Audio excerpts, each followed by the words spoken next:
Ngayong araw guys, samahan nyo nga pala kami magluto ng isang malaking isdang maya-maya dito lang sa taas ng ating treehouse. At grabe naman guys, isa na namang solid na food trip ang mangyayari sa atin dito. Kaya stay tuned lang kayo guys at samahan nyo kami sa panibagong adventure natin ngayong araw.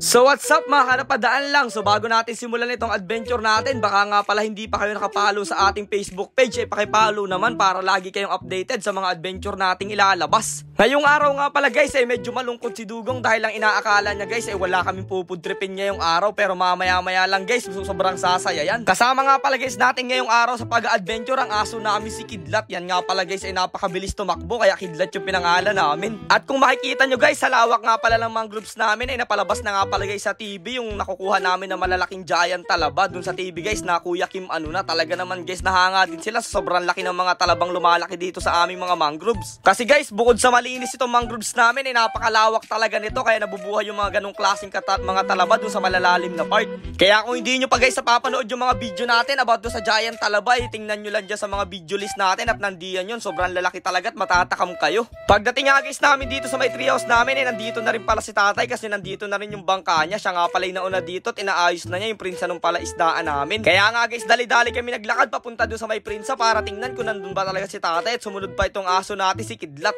Pagdating nga guys namin dito sa may prinsa ng ating munting pala isdaan ay eto nga guys naayos na pala ni tatay at okay na rin guys yung agos dito ng tubig. Kaya nga pala guys kami nandito ay may aayusin kami dito sa munti nating pala isdaan at balak na rin guys namin na dito nga pala kami manananghalian. At sa mga nagtatanong nga pala dyan guys sa comment section kung bakit daw pinalta namin ng tubo imbis na may prinsa naman daw itong palaisdaan namin, ito lang po yung sagot dyan.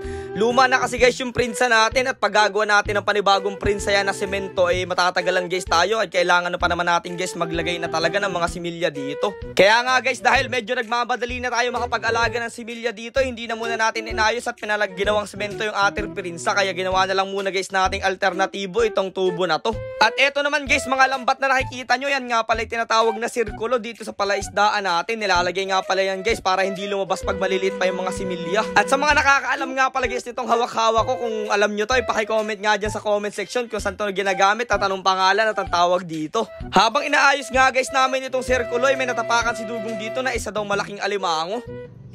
Habang nagtatrabaho kami may nakapa daw siya dito eh. Ba mayroon nga. Kasi nga banahawin guys oh. Grabe ang cute guys nung ayam ah. Banahawin. At yung mataba pitikin nga natin. Mataba yan. Hindi ba mapit guys. Tingnan nga kung malakas, pasipit ng kaunti. Sige na, pandagdag na yan sa ating iuwi natin yan. Let's go. Pero syempre guys, dahil nga medyo tanghali na, nagugutom na rin kami, kinuha na nga pala guys namin itong baon-baon namin ng malaking isdang maya-maya. Ito nga pala guys ay nahuli ng tatay ko sa pangawil kaninang umaga at eto binigay niya na lang sa amin para daw sumaya si Dugong at meron kaming masarap na ulam. Habang inaayos nga guys ni tatay yung prinsa ng pala isdaan namin ay natatapakan niya itong mga ilang perasong sugpo kaya kinuha na rin namin. Kung hindi nyo nga pala guys may tatanong, ito nga pala ay first class din na isda itong maya-maya, kasamahan siya ng mga lapu-lapu kasi guys sobrang sasarap nila, pero kahit masarap yan guys ay napakamahal talaga ng kilo niyang mga yan. At pagbalik ko naman guys dito kay tatay, natapos na rin niyang ayusin itong sirkulo ng palaisdaan. Hindi na guys makakalabas yung mga ilalagay nating similya dyan at abangan nyo guys yung ating mga video sa pagbili natin ng mga similya. Umakyat na rin nga pala agad ako guys dito sa taas ng treehouse namin at nagdala na rin ako ng kahoy at nagpasigahan na rin ako ng apoy. Ito nga pala guys yung aming lulutuing malaking maya-maya. Ang kawa, magluto na ako. Kawa na. Salang eh.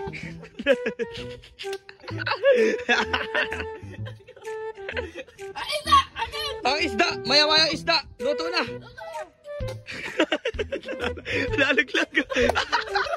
Elsie, wala pa mantika. Elsie. Ang mantika. Ang mantika, panluto sa isda. At para guys medyo malutong yung pagkakaprito natin dito, gagawin nga pala natin ay dadamihan natin ng mantikang ilalagay. At eto na guys, isasalang na ni Dugong itong malaking maya-maya na piprituhin namin na sobrang sarap. Grabe guys, pakinig nyo yan. Tunog pa lang, nakakatakam na yan. So baga naman guys magprito, malaking maya-maya. Grabe, ang sarap niyan Dugong. Sarap niyan. Yes. Woo.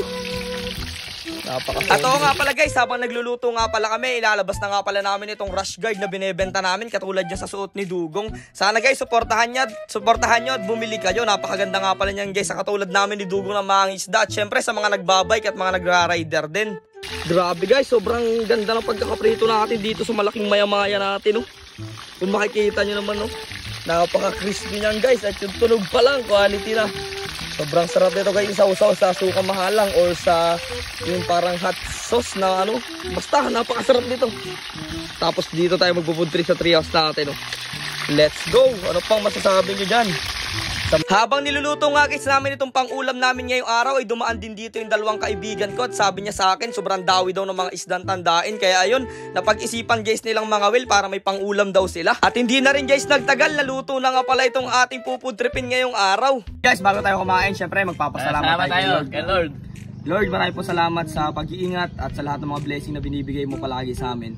Thank you Lord. Amen. Amen. Tara guys, kain na tayo. At bago tayo kumain, maglalagay muna tayo ng sweet chili sauce. Ayun, nakita mo sa kanila guys. Ayun.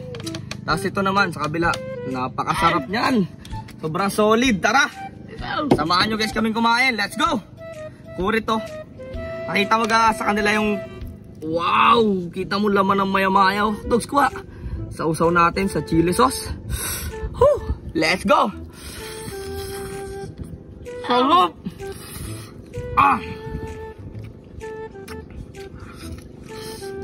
Kaya. Fresh na fresh. Yung laman guys. Sama. Puting-puti. Kuri tayo. Laman ng maya-maya. Sausaw ulit. Okay.